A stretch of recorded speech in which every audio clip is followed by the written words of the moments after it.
Hello everyone, welcome to Touch to Click.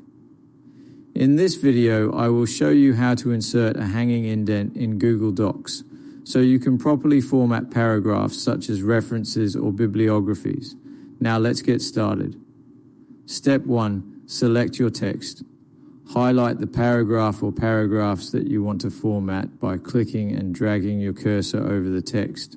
This step is important because the hanging indent will only be applied to the selected content.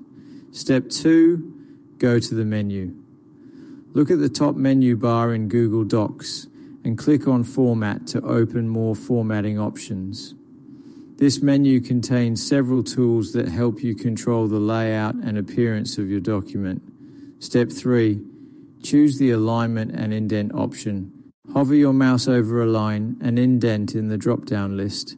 Then click on Indentation options at the bottom. This section allows you to adjust how your text is indented within the document. Step 4. Apply the hanging indent. Under the Special Indent drop-down menu, select Hanging, where the default setting is usually 0.5 inches. After selecting it, click Apply, and the first line will stay in place while the rest of the lines move inward. Thank you for watching, and please subscribe to the channel.